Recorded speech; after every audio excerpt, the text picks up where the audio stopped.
আমার আপনার সারা বিশ্বজাহান কুল আলমের নবী আমিনার দুলাল মদিনার হিলাল আকায়ে নামদার মদিনার তাজদার উম্মতের কমান্ডার নবীদের সরদার সাইয়্যিদুল মুরসালিন শাফিউল মুসলিমিন খাতামুন নবিয়্যিন রাহমাতাল লিল আলামিন মুহাম্মদ আরবি মুহাম্মদ মুস্তাফা মুহাম্মদুর রাসূলুল্লাহ সাল্লাল্লাহু আলাইহি ওয়াসাল্লামের বলে বেশুমার দরুদ আর সালাম মুর্শিদে বলেন আল্লাহুম্মা আমিন। আমার সাথে সম্মানীয় জ্ঞানী গুণী মানি সম্মানী আজকের এই ইজলাসে সদরে মুহতারাম সদরে সভাপতি হাফিজ নাজিরউদ্দিন সাহেব দামাত বারকাতুহুল আলিয়া ওনার জন্য দোয়া করব এবং সকল কমিটির নওজওয়ান ভাইদের জন্য দোয়া করব আল্লাহ যেন এনাদেরকে হায়াতে তাইয়্যিবা সিহাতে কুল্লিয়া দান করেন, বলুন আমিন।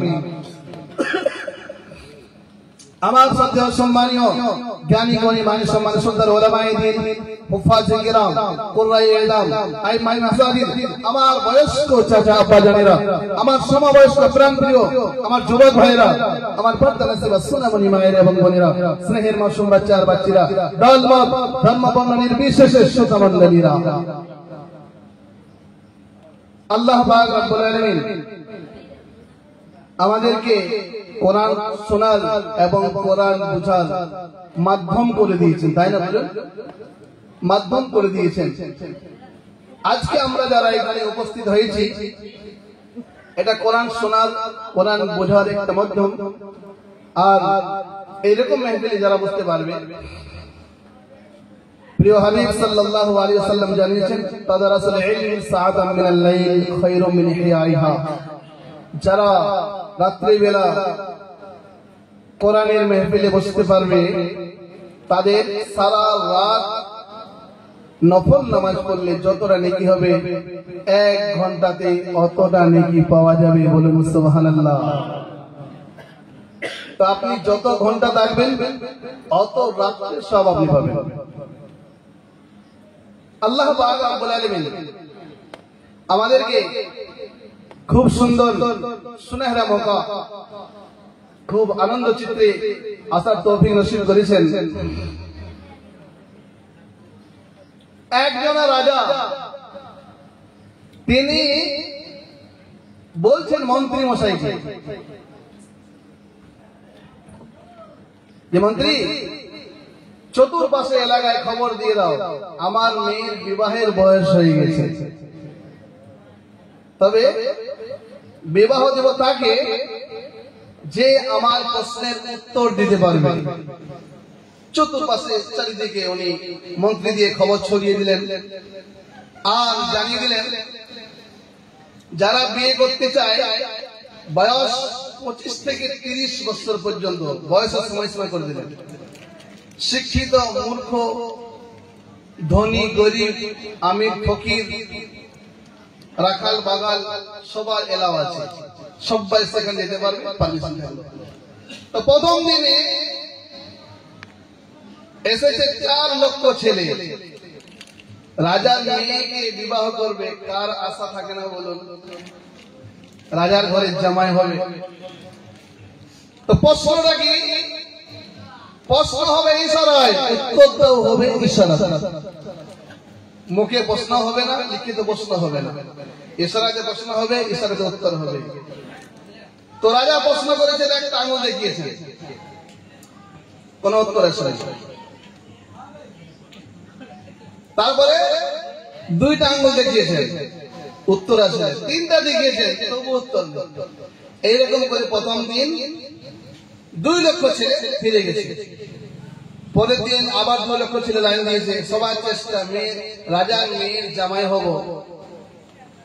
তো দ্বিতীয় দিন পরীক্ষা দিয়েছে 2 লক্ষ ছেলে, তার মধ্যে 1 লক্ষ ছেলে পরীক্ষা দেওয়ার সুযোগ পেয়েছে, 1 লক্ষ ফিরে গেছে। তৃতীয় দিন আবার পরীক্ষা দিচ্ছে 1 লক্ষ ছেলে, 50,000 সুযোগ পেয়েছে, 50,000 ফেলে দিয়েছে। পরের দিন একটা রাজা সেখান থেকে ওই গ্রামে অনেকগুলো ছাগল নিয়ে ফিরে যাচ্ছে। দেখছে কি ব্যাপার, রাজার দরবারের বাইরে বিশাল প্যান্ডেল আর এতগুলো মানুষ, কি ব্যাপার, কি পরিস্থিতি? তো লেখা আছে যে কোনো ছেলে চলবে, বয়স আর সময় সীমা বেঁধে দিয়েছেন 25 থেকে 30। ইশারাতে প্রশ্ন হবে, ইশারায় উত্তর হবে।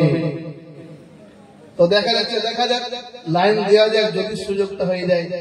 দেখেন না, পরীক্ষা সবাই দেয়, যদি সুযোগ হয়ে যায়। 12 লক্ষ ছেলে মাধ্যমিকের পরীক্ষা দিয়েছে, দেখবেন 1 লক্ষ ছেলে হয়ে গেছে, তো সবাই সুযোগ দেয়, চেষ্টা করছে। তো রাখালের নাম্বার এসেছে, রাজা আঙুল দেখিয়েছেন, রাখালও দেখিয়েছে।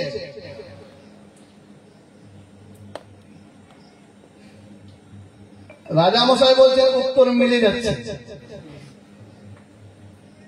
এরপরে রাজা মশাই দিয়েছেন 2টা আঙ্গুল,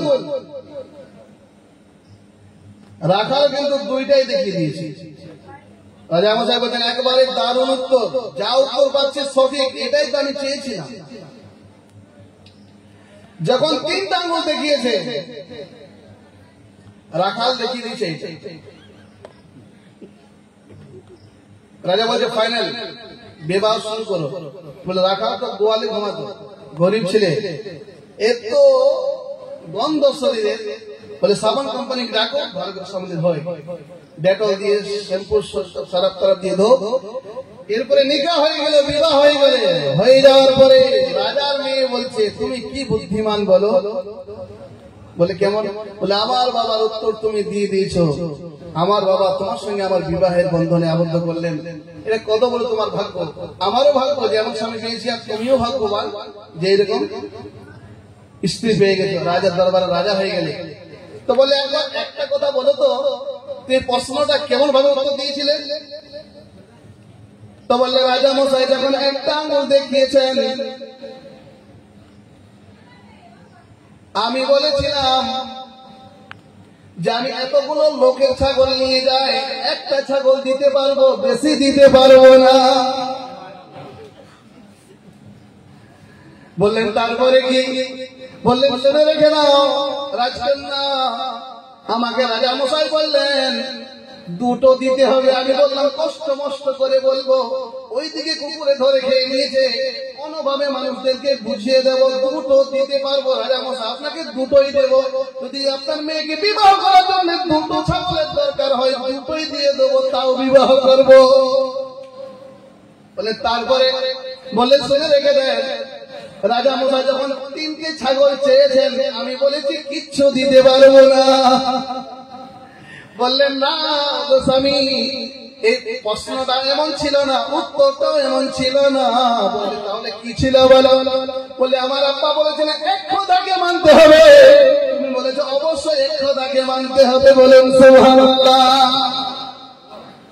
আমার বাবা বলেছিলেন তো প্রশ্নটা যে আল্লাহর পরে নবীকে মানতে হবে।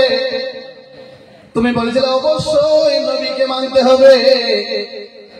আল্লাহ বলেছেন কোরআনের পরে সুন্নাহ, নবীর হাদিস, আর তারপরে তৃতীয় ব্যক্তিকে মানার কথা বলেছিলেন। তুমি বলেছো একদম মানা চলবে না। আল্লাহ রাব্বুল আলামিন ইয়া আইয়ুহাল্লাযীনা আমানু আতিউল্লাহ ওয়া আতিউর রাসূল ওয়া উলিল আমরি মিনকুম ফাইন তানাযা'তুম ফী শাইইন ফারুদ্দূহু ইলাল্লাহি ওয়ার রাসূল। আল্লাহ রাব্বুল আলামিন এই ইমানদারেরা, এই বিশ্বাসীরা শুনে রেখে দাও, সর্বপ্রথম তোমরা আল্লাহর কথাকে মানবে, আল্লাহর হুকুমকে মানবে, আল্লাহর কোরআনকে মানবে, আল্লাহর বিধানকে মানবে, আল্লাহর নীতিকে মানবে, আল্লাহর নীতিকে না মানবে, আল্লাহর আওয়াজকে মানবে, আল্লাহর প্রত্যেকটা মিশনকে তোমরা মেনে নেবে। আর তারপরে তোমরা নবী মুস্তাফা সাল্লাল্লাহু আলাইহি ওয়াসাল্লামকে দিলে জায়গা দেবে। আল্লাহ রাব্বুল আলামিন এটা বললেন فَإِن تَنَازَعْتُمْ فِي شَيْءٍ فَرُدُّوهُ إِلَى اللَّهِ وَالرَّسُولِ। এই যে শাইন যেটা না, এটা নাকেরা, আরবিতে খেলে মজা নাকেরা, বিয়ে করে মজা বাকেরা। বুঝতে পেরেছেন? হ্যাঁ, আল্লাহ রাব্বুল আলামিন জানিয়ে দিলেন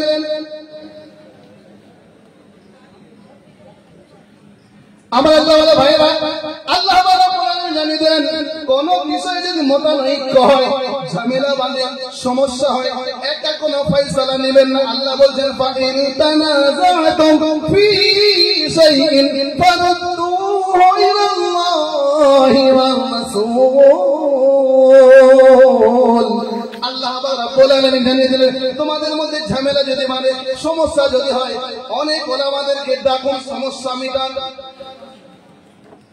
ফতোয়া দিয়ে দেয় পাবলিকরা ফতোয়া দেয় অনেক মহিলারা ফতোয়া দিয়ে দেয় বেশক আপনি জানেন ফতোয়া যদি মাসলা যদি ভুল হয়ে যায় তো আপনার ওই ভুলের কারণে আপনাকে জাহান্নামে চলে যেতে হবে বেশক কথা সহজ ব্যাপার 10টা বছর 12টা বছর দিয়ে আলিম হতে হয় 5টা 6টা বছর দিয়ে হাফিজ হতে হয় 2টা বছর দিয়ে কারি হতে হয় 2টা বছর দিয়ে 1টা বছর দিয়ে মুফতি হতে হয় আদব পড়তে হয় ইফতা বলতে হয় তো সহজ হয় নাকি